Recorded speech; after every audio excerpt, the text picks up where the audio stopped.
We're coming to you live and direct from the Newsfirst studios here in Colombo. A very good evening and welcome to Primetime News on Newsfirst. I'm Mahina Bongzo. A very good evening. I'm Zola Outskun. First, the headlines. Previously deleted phone calls confirm Aloysius had inside information on bond deals. Notice issued on Aloysius to provide statement to the Commission.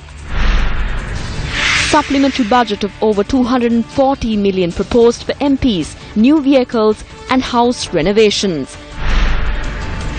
UNP marks its 71st party anniversary.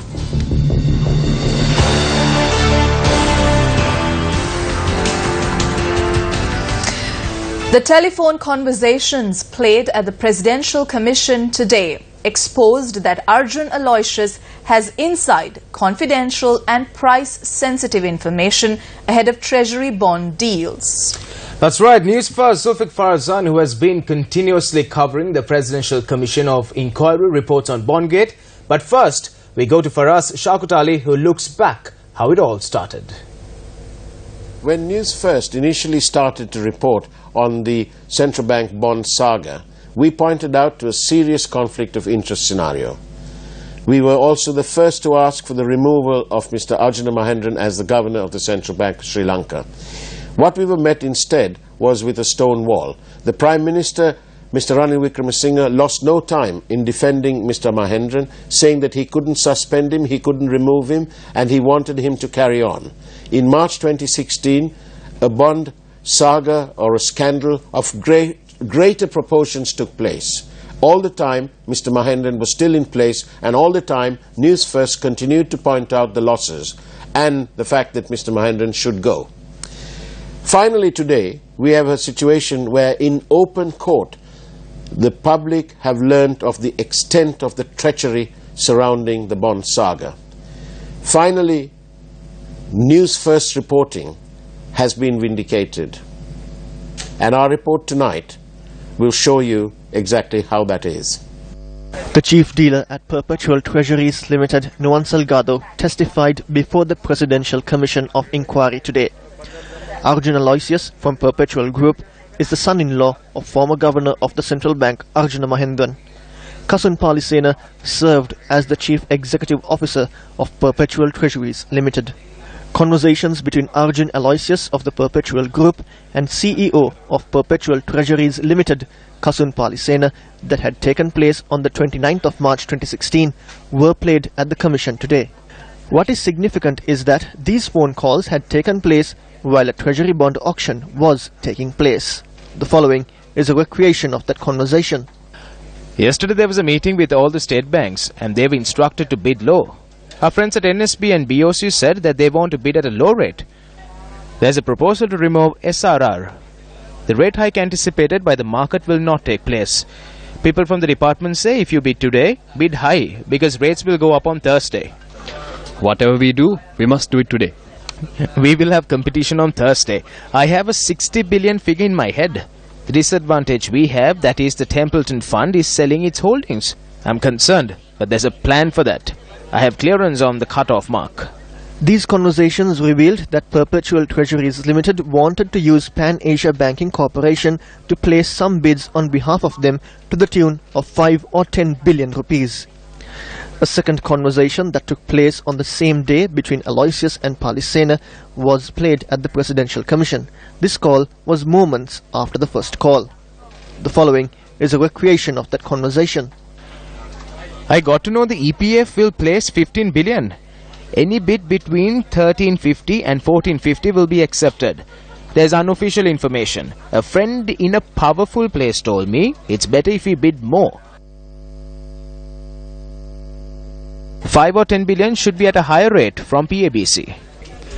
Pan Asia might not be able to do it because their limit is 5 billion rupees. I got an SMS from the National Savings Bank. They will place 8 billion. If the EPF will bid 15 billion, the total will be around 22 or 23 billion. I don't know about the others, but they will take 30 to 40 billion. We won't get an opportunity like this again. I need to build 60 billion on this. The telephone conversations had taken place when Nuwan Salgado was accompanying Arjun Aloysius in Singapore. Kasun Palisena, the CEO of PTL, had called Nuwan Salgado's mobile and spoken with Aloysius. Salgado said he voluntarily left the room because he felt what was happening was something illegal and he did not want to be a party to that.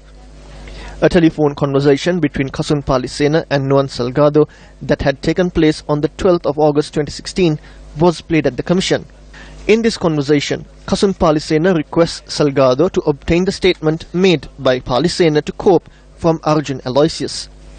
Further questioning of the witness revealed that Arjun Aloysius had been given Kasun Palisena's statement to cope by the son of former MP and former COPE member Rosi Senanaika, Kanishka Senanaika. In this conversation, Palisena says the statement he made to COPE must be sent to the governor. The witness in his testimony believed that the reference as governor was made to Arjuna Mahendran, the former governor of the Central Bank of Sri Lanka. The witness, Nuwan Salgado, accepted that Arjun Aloysius had inside, confidential and price-sensitive information ahead of treasury bond deals which were received from a number of factions. He testified that Arjun Aloysius, with confidential information in hand, had given advice to Kasun Palisena on how to place bids. It was in fact Arjun Aloysius who was running the show. Claiming this was something familiar at PTL, Nuwan Salgado said Aloysius gave advice to Palisena many times before the 29th of March 2016, and the latter always noted down those instructions. Justice Prasanna Jayawardena questioned the witness on how Aloysius obtained information from the EPF and NSB.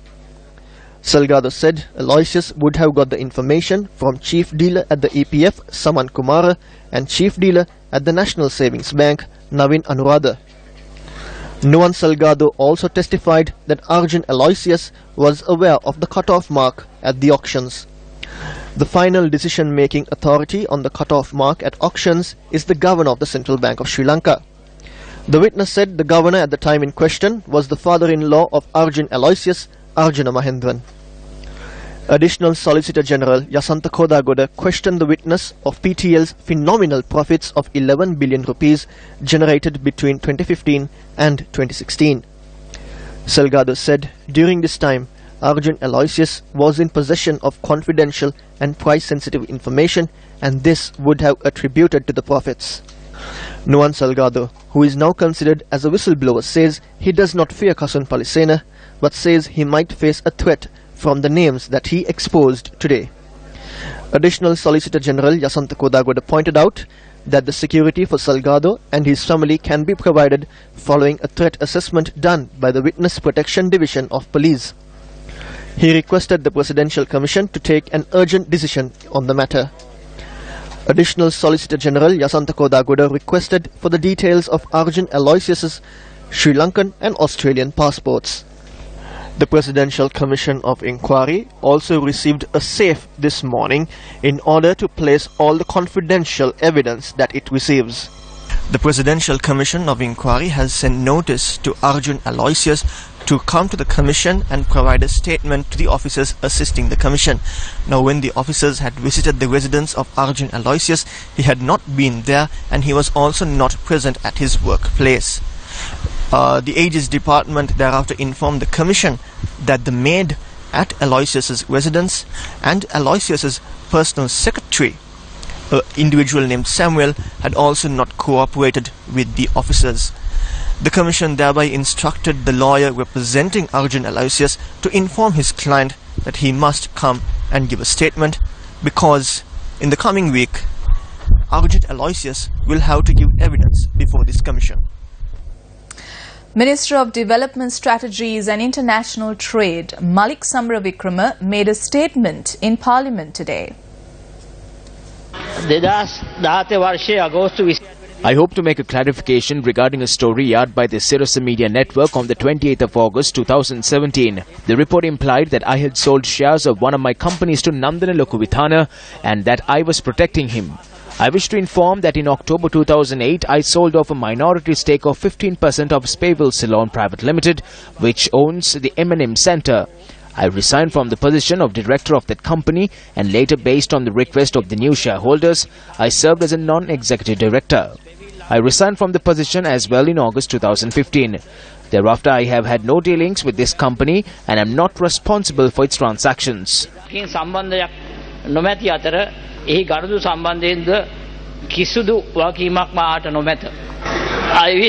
I wish to also state that the setting up of an export-oriented tyre factory in Horana is perfectly legal, and the agreement was signed by the Board of Investment after cabinet approval was granted.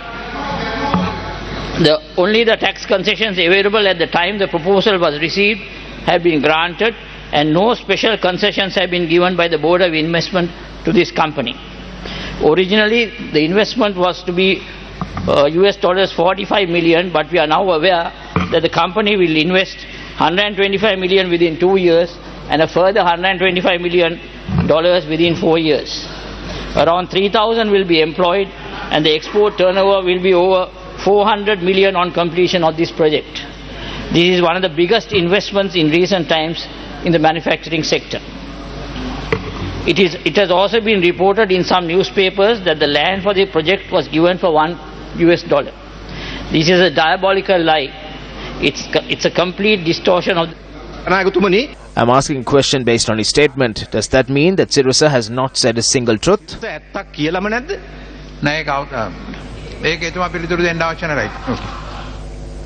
Details on the company Minister Malik Samaravikrama speaks of came to light when a group of journalists visited a land in Rajgiri recently over claims that it has been illegally acquired.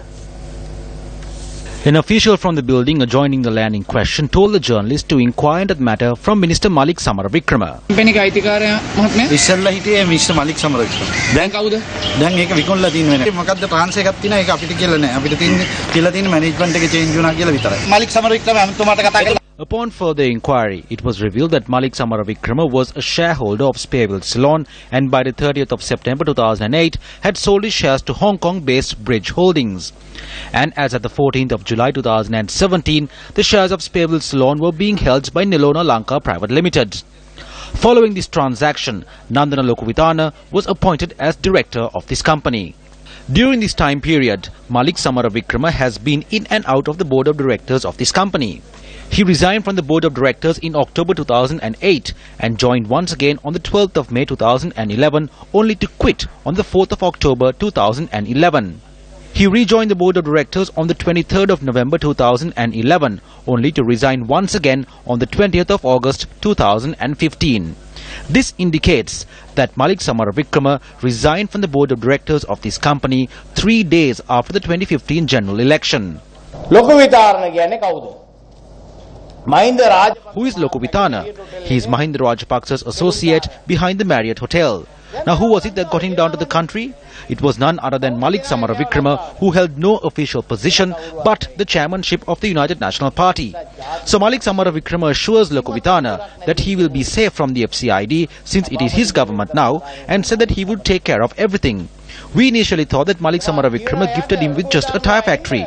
Later, it turns out that Lokuvitana was appointed chairman in the entire business. Mahinda Rajapaksa, Lokuvitana and Malik Samaravikrama is one company. Am I right? The triple team of Malik, Mahinda and Marriott, they are all in one company. So the question is if the law will be properly implemented. Newsfirst also constantly reported on the sale of a land in Horana for the construction of a tyre factory for a low price. Construction on the project was temporarily halted following the revelation, and on the 27th of March 2017, construction recommenced with the details of the investment on the project being re-evaluated and was reported to the cabinet. The investor had agreed to deposit 210 million rupees upfront as a lease premium as opposed to the 171 million rupees earlier pledged. Amidst the constant exposés on the matter, the land which was initially to be given under a low price was later sold to the value estimated by the government valuer. The controversial matter was explained by the former chairman of the Board of Investments, Upul Jayasuriya, on a recent airing of the Hot Seat program.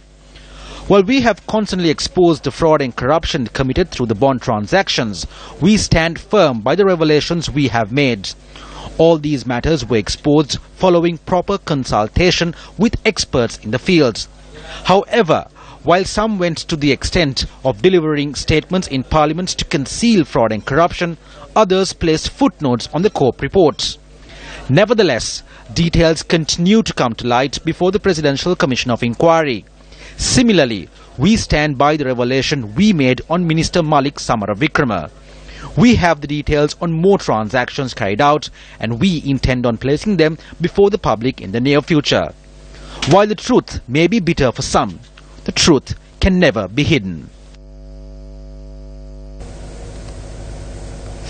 A supplementary estimate was submitted to Parliament today to obtain a total of nearly 250 million rupees for a number of purposes, including providing money to each parliamentarian to maintain an office and to purchase a vehicle for the Prime Minister. The estimate calls for 43 million rupees to purchase a vehicle for a subject minister in charge of the Department of Project Management and Monitoring. This includes tax payments of 33 million rupees. A further 17.638 million has been requested for renovations on the official residence of the Minister of Public Enterprises Development. The supplementary estimate also calls for 21.5 million rupees for the renovation of the opposition leader's official residence. An additional 134.4 million rupees has been requested to enact a cabinet decision reached on the 7th of December 2016, which is to provide each parliamentarian with 100,000 rupees to maintain an office. Here are more views expressed during today's parliamentary debate. Instead of providing vehicle permits for Northern Provincial Councillors, members of the Sri Lankan Foreign Service and other state officials, we provide them with a special set of benefits. A decision was taken in line with the 2016 budget to scrap the concessionary vehicle permit scheme. However, I am happy to reinstate this. The government was not able to provide official vehicles to all diplomatic officers, so we encourage them to use personal vehicles in the respective countries. Taking this into consideration, the Cabinet of Ministers granted approval to provide vehicle permits to these officials. In accordance with the circular issued on the 14th of June 2016, a 50% tax concession was granted for other state officials. We have decided to increase this by 15 to 65%.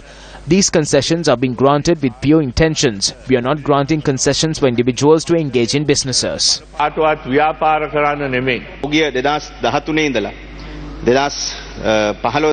From 2013 to 2014, 1,675 BMWs were imported for state sector officials. There is a serious fraud behind this. The government has lost 16 billion rupees worth of taxes due to the importation of these vehicles. Prestige Automobile Private Limited is the agent who imports BMWs to Sri Lanka. When importing a luxury vehicle, a 300% tax is imposed. There was an upper limit of $35,000. BMW AG in Germany is the true manufacturer. However, when Prestige Automobiles imports them, they do so through Navigair International GmbH, which is a dummy corporation in Germany.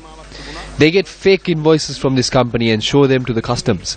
The former finance minister failed to take action against those involved in suppressing this information. The Cabinet of Ministers granted approval today to amendment ordinances governing municipal councils, urban councils and Pradeshia Sabhas. The cabinet meeting was held at the Presidential Secretariat today. Amendments to the Municipal Council, Urban Council and Pradeshia Sabha ordinances were proposed to the cabinet in line with amendments to the Local Government Election Act No. 22 of 2012. According to the early laws, the ratio for electing members to a local government body stood at 70% through the first-past-the-post system and 30% through proportional representation. Earlier Parliament amended the regulation to change the ratio to 60:40. Today, the Cabinet of Ministers agreed to implement the 60:40 ratio when electing members for local government bodies. Former President Mahinda Rajapaksa arrived at the Valikada prison this morning to inquire into the well-being of the former chairman of the National Lotteries Board, Sarana Gunawardena, who was taken into custody on Monday. After inquiring into the well-being of former Deputy Minister Sarana Gunawardena, former President Mahinda Rajapaksa spoke to the media. Well, there should be an election in the first place. How can we talk about an election without having one? At the rate things are going, I don't think they will hold an election. They are just postponing the election over and over again. They themselves are not confident. Why? Because they will lose if they contest. The way I see it, there will be no election this year.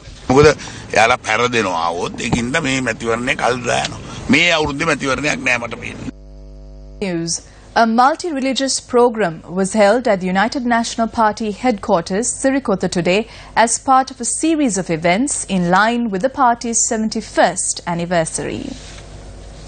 The program was held under the auspices of party leader Prime Minister Ranil Wickremesinghe. Seniors of the party as well as other ministers and MPs were in attendance. Prime Minister Ranil Wickremesinghe and other members commemorated the founders of the party. I was slightly delayed because of the development. There was a slight traffic congestion in Rajgiriya where we are constructing a flyover. This is what you call development. When something which has been untouched for quite some time is fixed, there tends to be slight congestions. Jobs are being created in the country. 400,000 jobs were created in self-employment. Prices of fuel were reduced by 22%. This is a field where the Rajapaksa regime made massive profits. But that is not what we wanted. Our policy is that if the prices of fuel drops in the world market, we will reduce it accordingly. Rises, we will increase it. Everyone benefits during the good times. Similarly, everyone loses out during the bad, which is why we were able to reduce fuel prices by 22%. This party has the capability of thinking anew. It thinks of the country and its youth. We do not think about just one family. We think about all the families. News First takes a look at the journey of the United National Party as it marks its 71st anniversary today. The United National Party was formed on the 6th of September 1946 with the aim of fulfilling the need for a new political movement representing all communities. It was Mahamanya D.S. Senanayake, J.R. Jayawardena, Albert F. Pierce and T.B. Jaya representing the State Council who pioneered the inception of the UNP. The United National Party commenced its political journey with a majority of seats in the first general election held in 1947 and were elected to government. The country gained independence during the tenure of this government on the 4th of February 1948. The United National Party gave Sri Lanka its first Prime Minister and first Executive President. Furthermore, the UNP government introduced the open economy, causing an economic revolution. The UNP also holds the distinction of having held the first referendum in the country, and it was also under the UNP that the provincial councils were established via the Indo-Lanka Accord. In more local news, Australia and Sri Lanka signed an MOU today which enables even closer cooperation between the two countries on countering people smuggling. The MOU was signed at a ceremony in Canberra by Sri Lankan Secretary for Defence Kapila Vaidyaratne and Australian Department of Immigration and Border Protection Secretary Michael Pizzolo. The MOU will facilitate the return to Sri Lanka of people who are involved in people smuggling activities. It also paves the way for enhanced information sharing on methods for tracking, intercepting and investigating people smugglers. The agreement will also see further cooperation between the two nations on stopping the movement of illicit goods and targeting money laundering and proceeds of crime. Now, the official launch of the Human Trafficking Public Information Campaign got underway in Colombo today. In attendance for the launch were Australian High Commissioner Bryce Hutchison, Acting Resident Coordinator of the UN and Head of the International Organisation for Immigration in Sri Lanka, together with the newly appointed Minister of Justice Thalathatha Korala. Sri Lanka is becoming both a source and destination country for human trafficking. Hence, the government of Sri Lanka has taken every possible steps to combat this crime, and the Ministry of Justice as well as the key government institutions have made joint efforts through National Anti-Human Task Force to face this challenge. Most recently in the Bali process we've seen a new development. Just last month on the 24th and 25th of August in Western Australia, in Perth, there was the very first meeting of the Bali Process Government and Business Forum. This stemmed from a decision in the Bali process last year to adopt a political declaration which recognised the need to engage with the private sector.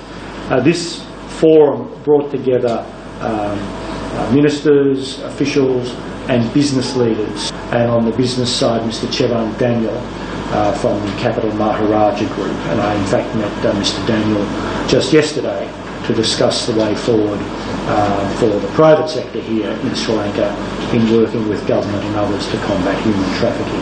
IOM has also worked closely with the Minister of Foreign Employment to advance the national labour migration policy, promoting ethical recruitment practices and empowering migrant workers throughout their migration cycle are two important areas that are inherently linked to the prevention of human trafficking. Today's launch of a public information campaign is the result of a collaborative effort by the National Human Trafficking Task Force and is testimony to the strengthened collaboration and joint work by its members. To this end, IOM was pleased to be able to support the Ministry of Justice and all the members of the task force in the design and implementation of the public information campaign. And I also wish to acknowledge Capital Maharaja as a private sector partner in this initiative. A group of individuals have filed a case regarding the selection criteria for the postgraduate program on medical administration. This case was filed at the Supreme Court by several candidates of the said postgraduate program, citing that they have been inconvenienced due to the change made to the selection criteria for the program. The case will be taken up on the 15th of September.